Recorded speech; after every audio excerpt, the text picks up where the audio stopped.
জুমার দিন, পবিত্র রমাদান মাস।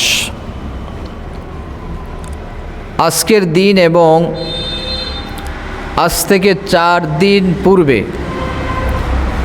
অর্থাৎ আমরা যে গত জুমা আদায় করলাম এবং আজকের এই জুমায় এর মধ্যে পার্থক্যটা কি? গত জুমায় আর আজকের জুমার মধ্যে বিশাল একটা পার্থক্য রয়েছে। গত জুমায় আমরা প্রতি রাকাতে 10টা করে নেকি পেয়েছি, আর আজকের যেই জুমা, এই জুমায় প্রতি রাকাতে বেহিসাব আল্লাহ তাআলা নেক বান্দার আমল নামায় লিখে দিবেন। কোন সুবহানাল্লাহ। হাদিস শরীফে এসেছে যে 70 গুণ আমল নামা বৃদ্ধি করে দেওয়া হবে। আবার রাসূল করিম সাল্লাল্লাহু আলাইহি সাল্লাম বলছেন, 70 থেকে এই রমজানের মর্যাদার খাতিরে এই নেক বাড়াতে বাড়াতে আল্লাহ তাআলা 700 গুণ পর্যন্ত বৃদ্ধি করে দেন। সুবহানাল্লাহ। তাহলে দেখেন, গত জুমায় আর আজকের জুমায় অনেক কি রয়েছে, পার্থক্য রয়েছে। এই জন্যই রমাদান মাস অতীব গুরুত্বপূর্ণ ফজিলতের মাস। এরপরে আল্লাহ তাআলা এই রমজানে রোজা আমাদের উপরে ফরজ করে দিয়েছেন। যেমনিভাবে ফরজ করে দেওয়া হয়েছিল আমাদের পূর্ববর্তী নবীদের উপরে। কোরআনুল কারীমে আল্লাহ তাআলা বলছেন, ইয়া আইয়ুহাল্লাযীনা আমানু কুতিবা আলাইকুমুস সিয়ামু কামা কুতিবা আলাল্লাযীনা মিন ক্বাবলিকুম লাআল্লাকুম তাত্তাকুন। রব্বুল আলামিন বলেন, ইয়া আইয়ুহাল্লাযীনা আমানু, ও ঈমানদাররা, ও মুমিনরা, বিশ্বাসীগণ শোনো, তোমাদের উপরে রমজানের রোজা ফরজ করে দেওয়া হয়েছে। এটা লিপিবদ্ধ করা হয়েছে যেমনিভাবে ফরজ করা হয়েছিল তোমাদের পূর্ববর্তীদের উপর, আর সেই অনুযায়ী তোমরা তাকওয়া অবলম্বন করবে। সেই ধারাবাহিকতায় আমরা রমজানের রোজা প্রতি বছর আদায় করে আসছি। এবছর রোজা পেয়ে আমরা খুশি না বেজার? সেজন্য বলেন আলহামদুলিল্লাহ। কারণ রমজান মাস বান্দার গুনাহকে একেবারে সাফ করে দেওয়ার একটা সুবর্ণ সুযোগ। আমাদের জীবনে অনেক গুনাহ আছে, অনেক অন্যায় আছে। সমস্ত গুনাহগুলি আল্লাহ তাআলা ক্ষমা করে দিবেন, তবে যারা শিরক করবে তারা ব্যতীত। শিরককারীদের ছাড়া আল্লাহ তাআলা সিয়াম পালনকারীদের তাদের গুনাহ মাফ করে দিবেন। এছাড়াও আল্লাহ রাসূল সাল্লাল্লাহু আলাইহি সাল্লাম উম্মতের জন্য, গোটা মানব জাতির জন্য, কল্যাণের জন্য দোয়া করেছেন। কল্যাণের জন্য দোয়া করেছেন। শুধু একটা জায়গায় উম্মতের জন্য আল্লাহ রাসূল বদদোয়া করেছেন। কি করেছেন? বদদোয়া। আর আল্লাহর রাসূল যদি বদদোয়া করে তাহলে তো বুঝেন অবস্থা কি। যেমন তায়েফে আল্লাহ রাসূলকে যখন কাফেররা পাথর মারছিল, পাথরের আঘাতে আঘাতে রক্তাক্ত হয়ে বিশ্ব নবী সাল্লাল্লাহু আলাইহি ওয়াসাল্লাম তায়েফের জমিনে বেহুশ হয়ে পড়ে গেলেন। একবার নয়, দুবার নয়, 3 বার বিশ্ব নবী তায়েফের জমিনে বেহুশ হয়েছেন। কাফেররা এসে হাত ধরে দাঁড় করাই দিল, রক্তাক্ত দেহ, উঠে দাঁড়াতে পারছিলেন না। এই অবস্থা আকাশ থেকে একদল ফেরেশতা এসে আল্লাহ রাসূলকে বলছে, ইয়া রাসূলুল্লাহ, আপনি আমাদেরকে অর্ডার করেন, ওই যে দুইটা পাহাড় দেখা যায়, এই পাহাড়ের চিপায় ফেলে তায়েফের কাফেরের গোষ্ঠী সাফ করে দিই। আল্লাহর নবী সাল্লাল্লাহু আলাইহি সাল্লাম সেদিন তায়েফবাসীদের জন্য বদদোয়া করেন নাই। তায়েফবাসীদেরকে, কাফেরদের এই অত্যাচার সহ্য করে ফেরেশতাদেরকে বললেন, ও ফেরেশতারা, না, ওদেরকে তোমরা মেরো না, ওরা আমারে চিনে না, ওরা আমারে চিনে না, ওরা আমারে জানে না। যদি চিনতো, আমার সম্পর্কে জানতো, বুঝতো, ওরা আমাকে মারতো না। বরঞ্চ এত রক্তাক্ত হওয়ার পরও তায়েফবাসীদের জন্য দোয়া করেছেন, আল্লাহ এদেরকে আপনি হেদায়েত দান করেন। ওরা ছিল কি, কাফের না মুসলিম? কাফের। কাফেরদের জন্য হেদায়েতের দোয়া করেছেন। আর রমজানের রোজা এতটাই গুরুত্বপূর্ণ, দেখেন রাসূল সাল্লাল্লাহু আলাইহি সাল্লাম বলছেন, রমজান মাসের রোজা পেয়েও, রমজান মাসের রোজা পেয়ে যারা জীবনের আমলনামা থেকে অন্যায় অপরাধ গুনাহগুলি ক্ষমা চাইতে পারলো না, তার উপরে আল্লাহর লানত। তার উপরে কি? আল্লাহর লানত। তাহলে এটা হলো রাসূল সাল্লাল্লাহু আলাইহি সাল্লামের পক্ষ থেকে বদদোয়া। আল্লাহ নবী সাল্লাল্লাহু আলাইহি ওয়াসাল্লাম মসজিদের মিম্বারে পাড়া দিলেন। প্রথম সিঁড়িতে পাড়া দিয়ে বললেন আমিন, দ্বিতীয় সিঁড়িতে পাড়া দিয়ে বললেন আমিন, তৃতীয় নম্বর সিঁড়িতে পা রাখার পরে রাসূল বললেন আমিন। নামাজ শেষ হয়ে গেলে সাহাবায়ে কেরাম জিজ্ঞেস করলেন, ইয়া রাসূলুল্লাহ, ইয়া হাবিবাল্লাহ, নবী, সিঁড়িতে পাড়া দিয়ে তিনবার আমিন বলার রহস্য কি? আমরা তো কিছুই বুঝলাম না, কিছুই জানলাম না। আল্লাহ রাসূল বলেন, জিবরাইল আমার সাথে ছিল। জিবরাইল বলছে, ইয়া রাসূলুল্লাহ, ইয়া হাবিবাল্লাহ, নবী, যে ব্যক্তি রমজান পাইল, রমজান পাওয়ার পরেও আমল করে, ন্যাক অর্জন করে, জীবনের গুনাহ থেকে মুক্ত হয়ে যে ব্যক্তি জান্নাতে যাইতে পারল না, ওই ব্যক্তির উপরে লানত। আল্লাহ রসুল বললেন আমিন। আল্লাহ রসুল কি বলছেন? আমিন। তার মানে রমজানের রোজা না রাখলে ওই বেরোজগারির উপরে আল্লাহর গজব, ধ্বংস অনিবার্য। কারণ আল্লাহ রসুল বলছেন এই ক্ষেত্রে কোনো কি নাই, ছাড় নাই। যদি আমিন না বলতেন তাহলে বোঝা যাইতো যে এখানে কিছু কনফিউশন আছে, কিছু ছাড় আছে। কিন্তু আল্লাহ রসুল বললেন না, জিবরাইল বলছে ওই ব্যক্তির উপরে গজব, আল্লাহ রসুল বলছেন আমিন। তার মানে এটা বদদোয়া। এটা কি? বদদোয়া। সুতরাং রমজানের রোজা আপনাকে জাহান্নাম থেকে বাঁচাবে, জাহান্নামের কঠিন আযাব থেকে বাঁচাবে। আল্লাহ নবী সাল্লাল্লাহু আলাইহি সাল্লাম বলছেন, রমাদানের রোজা হলো ঢাল। এটা কি? ঢাল স্বরূপ। কেউ যদি যুদ্ধের ময়দানে যদি শত্রু পক্ষের সামনে যদি গিয়ে অস্ত্র ছাড়া, ঢাল ছাড়া যদি দাঁড়ায়, তাহলে শত্রুর আক্রমণ থেকে বাঁচার কোনো উপায় আছে? শত্রুর সামনে দাঁড়ালে শত্রু পক্ষ যেই প্রস্তুতি নিয়ে আপনার সামনে আপনাকে আক্রমণ করার জন্য, আপনাকে ঘায়েল করার জন্য, প্রতিরোধ করার জন্য যে সমস্ত অস্ত্র নিয়ে আসবে, তাকে প্রতিরোধ করার জন্য ঠিক আপনার কাছে সেই রকম ঢাল থাকতে হবে, অস্ত্র থাকতে হবে। কথা বলেন ঠিক কিনা? আর না হয় নিঃশেষে শেষ করে দিবে।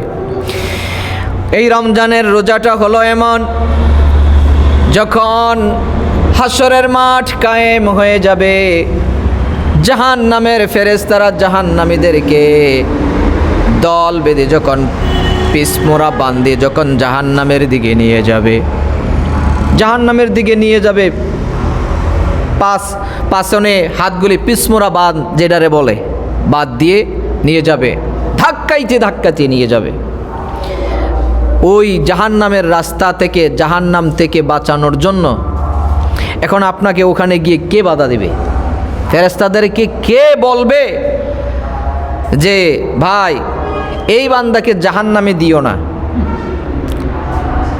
দুনিয়াতে আপনার অনেক শুভাকাঙ্ক্ষী আছে, বন্ধু আছে, বন্ধু বান্ধব আছে, প্রতিবেশী আছে, শুভাকাঙ্ক্ষী আছে। আপনি চাকরি করেন, চাকরির কলিগ আছে, ব্যবসা করেন, ব্যবসার পার্টনার আছে। দুনিয়ার কত মানুষের সাথে আপনার সুসম্পর্ক। এই দুনিয়ায় যদি সাময়িক সময়ের জন্য যদি কঠিন কোনো বিপদে পড়ে যান, ওই বন্ধু বান্ধব শুভাকাঙ্ক্ষী পার্টনারদেরকে যদি সাহায্য চান যে আজকে আমার একটা কঠিন মুহূর্ত 2 লাখ টাকা লাগবে, আপনার ব্যবসায়ী পার্টনারকে যদি বলেন 2 লক্ষ টাকা দিয়ে আপনাকে কঠিন বিপদ থেকে বাঁচানোর জন্য সাময়িক সাহায্য করার জন্য এগিয়ে আসবে। কথা কোন ঠিক কিনা? অথবা আপনার বাড়িতে যদি আগুন লাগে, তাহলে প্রতিবেশীরা আগে আইসা আপনার আগুন নিবানোর জন্য সর্বাত্মক চেষ্টা করবে। আপনার বাড়িতে যখন আগুন লেগেই যাবে, কি আপনি শত্রু কি আপনি মিত্র, তখন চাইবে না, বলবে যে আগে আগুনটা নিবাও, তারপরে পরে দেখা যাবে। কথা কোন ঠিক কিনা? দুনিয়ার বাড়িতে আগুন লাগলে বিপদ থেকে বাঁচানোর জন্য সাহায্যকারী পাবেন। 2 লক্ষ টাকার প্রয়োজন হলে, কর্জে হাসানা চাইলে, বন্ধু বান্ধব আত্মীয় স্বজন থেকে বিপদ থেকে বাঁচার জন্য টাকা কর্জে হাসানা পাবেন। অথবা নদীতে সমুদ্রে ডুবে মারা যাচ্ছেন, ওখানে বাঁচানোর জন্য আরেক দল নৌবাহিনী সেখান থেকে তুলে আনার চেষ্টা করবে। কিন্তু যেদিন আমরা এই দুনিয়ার সফর শেষ করে ওই হাসরের ময়দানে যেদিন উঠব, আর আমাদের নেক আমলগুলি বাছাই করে যখন দেখবে আমরা জাহান্নামী, ফেরেশতারা বলবে জাহান্নামের দিকে চলো, চলো জাহান্নামের রাস্তায়। ওই রাস্তায় যখন হাঁটা শুরু করে দেব, এই দুনিয়ার যত শুভাকাঙ্ক্ষী বন্ধু বান্ধব আত্মীয় স্বজন প্রতিবেশী, ছেলে মেয়ে স্ত্রী, মা বাবা ভাই বোন, একেবারে হৃদয়ের কাছের মানুষ যারা, ওই দিন তাদেরকেও 1 সেকেন্ডের জন্য আপনার সামনে খুঁজে পাওয়া যাবে না। কথা কোন ঠিক কিনা? পাওয়া যাবে? পাওয়া যাবে না। বরঞ্চ নিজের সন্তানও ওই রাস্তায় দেখলে আপনাকে দেখা মাত্রই দৌড় মারবে, আপনাকে বাঁচাতে আসবে না। আবার পিতাও তার সন্তানকে ওই জায়গায় দেখলে দেখা মাত্রই দৌড় মারবে। সন্তান পিতাকে নেকের জন্য আবদার করে বসে। তাহলে বোঝা গেল ওই কঠিন মুহূর্তটা থেকে বাঁচানোর জন্য কেউ আসবে না, শুধু বাঁচার জন্য আসবে এই রমজানের রোজা জাহান্নামের আগুন থেকে বাঁচানোর জন্য ঢাল হয়ে সামনে ফেরেশতাদের সামনে দাঁড়িয়ে যাবে। কোন আল্লাহু আকবার। ফেরেশতাদের সামনে দাঁড়িয়ে বলবে, ও ফেরেশতারা, এই বান্দাকে কোন দিকে নিয়ে যাও? ফেরেশতারা বলবে, এই বান্দা তো জাহান্নামী, জাহান্নামের আগুনের দিকে নিয়ে যায়। রমজানের রোজা বলবে, না না, ওই বান্দাকে জাহান্নামে নিয়ে যাবা না, কারণ আমি রমজানের রোজা।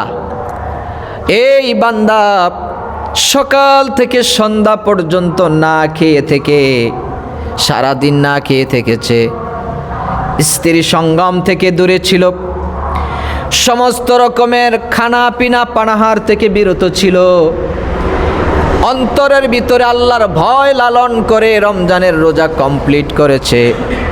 রমজান বলবে, আমি সাক্ষী, যতক্ষণ না পর্যন্ত তাকে ওই জাহান্নাম থেকে বাঁচানো না হবে ততক্ষণ আমি ঢাল হয়ে তার সামনে দাঁড়াই থাকবো। জোরে কোন আল্লাহু আকবার। এর চাইতে আপনার জীবনের চাওয়া এবং পাওয়া আর কি হতে পারে যে রমজানের রোজা আমাকে জাহান্নাম থেকে বাঁচাবে? কিন্তু এই রমজানের রোজা অনেকে শুধু না খেয়ে থাকে, রোজা আদায় করে, প্রকৃতপক্ষে রোজা আদায় হচ্ছে না। ভোর রাত থেকে ইফতার আগ মুহূর্ত পর্যন্ত না খেয়ে আসি ঠিক, কিন্তু এই খানাটা কোনো কাজে, এই যে না খেয়ে আসে রোজা রাখতেছি, এটা কোনো কাজে লাগতেছে না। কেন? আল্লাহর নবী সাল্লাল্লাহু আলাইহি ওয়াসাল্লাম বলছেন এই জন্য কাজে লাগে না, কারণ রোজা রাখা অবস্থায়, রোজা থাকা অবস্থায় কোনো অন্যায় কাজ করা যাবে না। একদল মানুষ আছে রমজান মাসে রোজা রাখতেছে, এক ওয়াক্ত নামাজও পড়ে নাই, আছে না নাই? রমজান মাসেও নামাজ পড়ে না। রোজা রাখা অবস্থায় কোনো মিথ্যা বলা যাবে? মিথ্যা বলা যাবে না। রমাদানের রোজা রাখা অবস্থায় খাদ্যে ভেজাল দেওয়া যাবে? খাবারে ভেজাল আমাদের দেশে আছে না নাই? খাবারে ভেজাল, ওজনে কম দেয়, কথায় কথা মিথ্যা কথা বলে, গালাগালি করে, অন্যের হক নষ্ট করে। এই সমস্ত অন্যায় কাজের সঙ্গে যারা জড়িত থেকে রোজা রাখে, আল্লাহ রব্বুল আলামিন বলেন ওই ব্যক্তির না খেয়ে থাকা আর খেয়ে থাকার মধ্যে আমার আল্লাহর কিচ্ছু আসে যায় না। আমি আল্লাহর কিচ্ছু আসে যায় না, ওই ব্যক্তির রোজা কি হয় না। তাইলে দেখেন এই সমাজে কত রঙের মানুষ আছে, রোজা আছে ঠিক, দেখেন গিয়ে সুদের টাকা লেনদেন করছে, তো তার সারাদিন না খেয়ে থাকলে লাভ হবে কি? সুদে লেনদেন করছে, সুদভিত্তিক লেনদেন করছে, না খেয়ে আছে। আবার বেচা কেনা করতে গিয়ে 10 টাকার জিনিস 50 টাকায় 500 টাকায় মানুষের কাছে জুলুম করে বিক্রি করে। অথচ রমজানের রোজা আপনাকে শিখাচ্ছে আত্মসংযমী হও। কি হও? আত্মসংযমী হওয়া। আপনি তো আত্মসংযমী না। এই রমজানে যত অন্যায় আছে সমস্ত অন্যায় থেকে বিরত থাকার কথা বলা হয়েছে, কিন্তু রোজা রেখে আপনি তো অন্যায় করতে পারেন না। আপনি নামাজ ছাড়তে পারবেন না, মিথ্যা বলতে পারবেন না। কোনো গুনাহের কাছে জড়িত হওয়া থেকে বিরত থাকা অবশ্যই প্রয়োজন, কিন্তু তা প্রয়োজন না মিটিয়ে আপনি করছেন গুনাহের কাজ। তো ওই ব্যক্তি দেখা গেল যে জিজ্ঞেস করে যদি বলেন, ও বলবে যে আমি তো রোজা আছি। তো রোজা থাকলে তো কেউ অন্যায় করতে পারে না। এই জন্য আল্লাহ রসুল বলছেন ওই ব্যক্তি না খেয়ে থাকা আর খেয়ে থাকার মধ্যে কোনো কি নাই, পার্থক্য নাই। আর এই রোজা রাখার মধ্যে আল্লাহর কিচ্ছু আসে যায় না। তাহলে রোজা কিভাবে রাখতে হবে? রোজা রাখার প্রথম শর্তই হলো তাকওয়া। তাকওয়া অর্জন হবে। কি হবে? তাকওয়া অর্জন হবে। তাকওয়া মানে কি? তাকওয়াটা কোন জায়গায় থাকে? এটা আল্লাহ রাসূল সাল্লাল্লাহু আলাইহি সাল্লাম বলছেন যে তাকওয়া হচ্ছে হৃদয়ের ভিতরে, অন্তরের ভিতরে তাকওয়া লাগবে। তাকওয়া মানে হচ্ছে আল্লাহর ভয়। কার ভয়? আল্লাহর ভয়। এই যে সারাদিন আমরা না খেয়ে থাকি, কার ভয়ে? বলেন কার ভয়ে? আল্লাহর ভয়ে। আপনি যদি আপনার ঘরের কোনায় বসে, এক কোনায় বসে যদি খাওয়া দাওয়া খান, দরজা বন্ধ করে, ঘরের মানুষ কেউ দেখলো না, আপনি লুকিয়ে লুকিয়ে খেয়ে ফেলেছেন, বা খান নাই, খাইতে পারতেন, দরজা বন্ধ করে লুকিয়ে লুকিয়ে ঘরের এক কোনায় বসে আমি খাইতে পারতাম, এই খানাটা কেউ দেখতো না। আপনি জানেন যে দুনিয়ার কেউ না দেখলেও দেখবে কে? এটা কার ভয়? এইটা হচ্ছে তাকওয়া। এটা কি? তাকওয়া।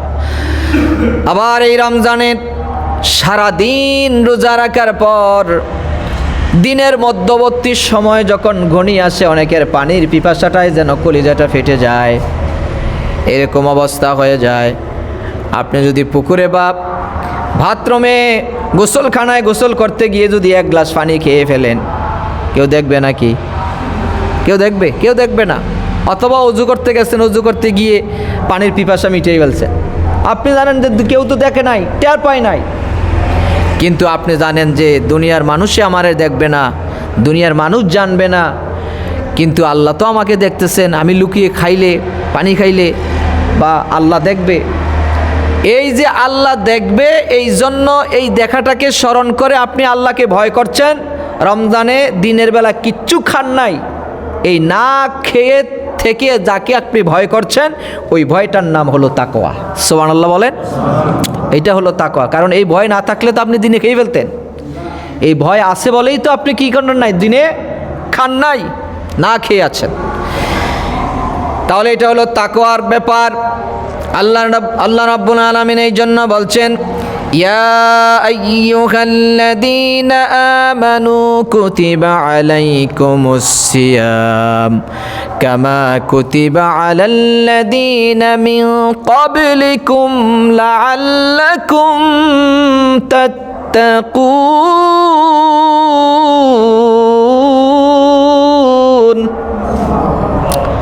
আল্লাহ রাব্বুল আলামিন বলেন, ও ঈমানদার মুমিনেরা, তোমাদের উপর আমি রোজা ফরজ করে দিয়েছি, সুতরাং এটা ছেড়ে দেওয়ার কোনো ব্যাপার নয়, এটা ছেড়ে দেওয়ার কাজ নয়।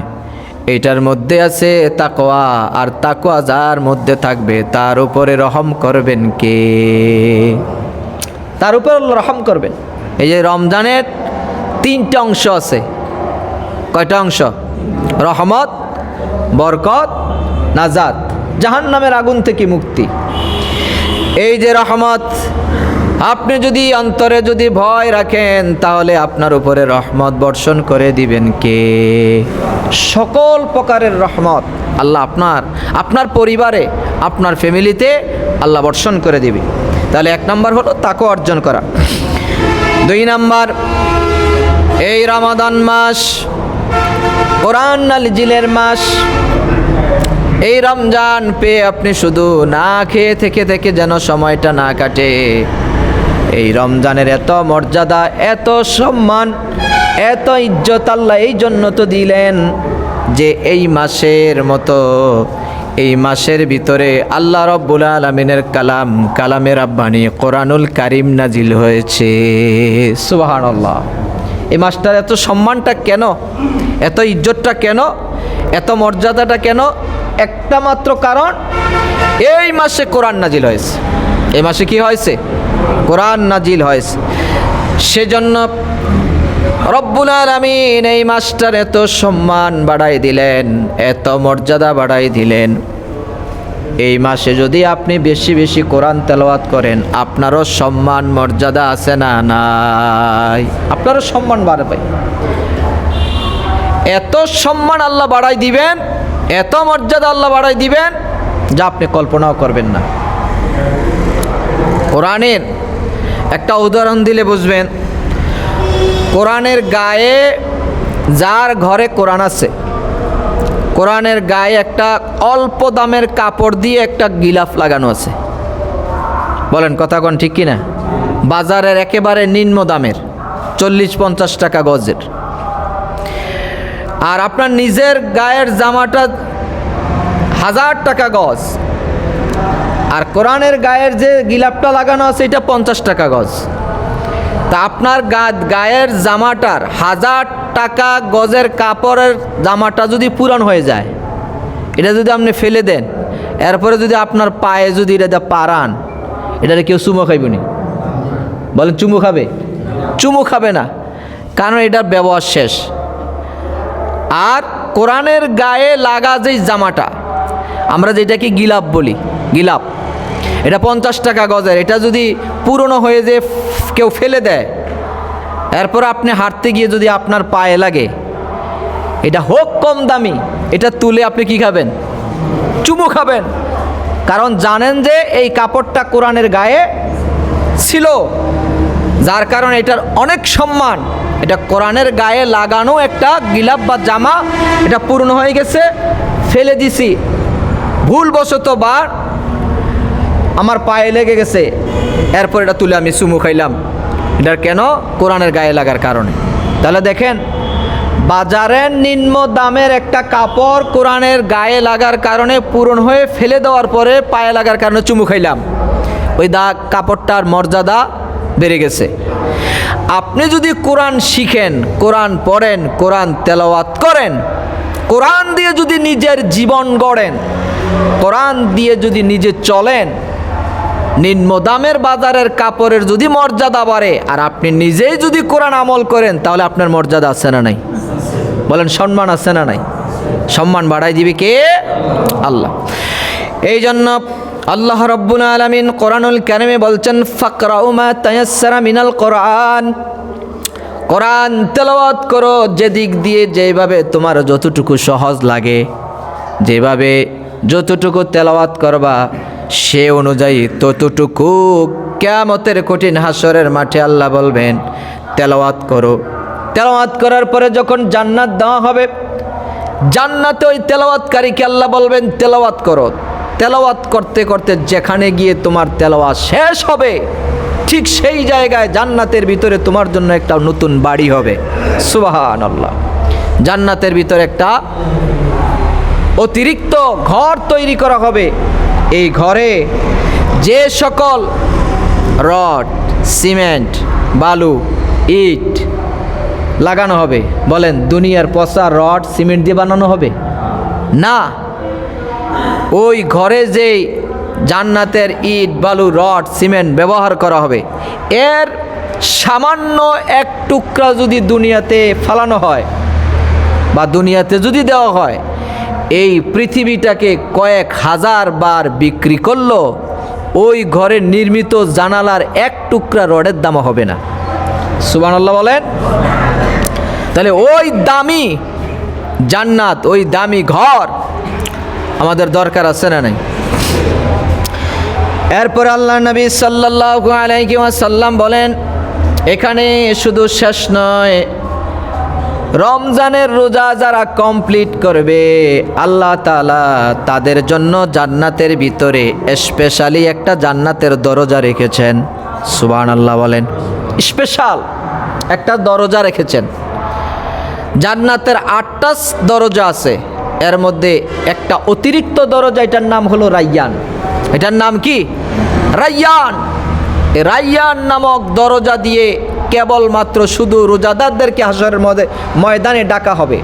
ও রোজাদাররা, কে কোথায় আছো দাঁড়াও। সকল রোজাদাররা ডাক দেওয়ার সাথে সাথে সব দাঁড়িয়ে যাবে। সুবহানাল্লাহ বলেন। সবাই দাঁড়িয়ে যাবে। সবার চেহারায়, হাতে, পায়ে নূর চমকাইতে থাকবে। সুবহানাল্লাহ বলেন। নূর চমকাইতে থাকবে।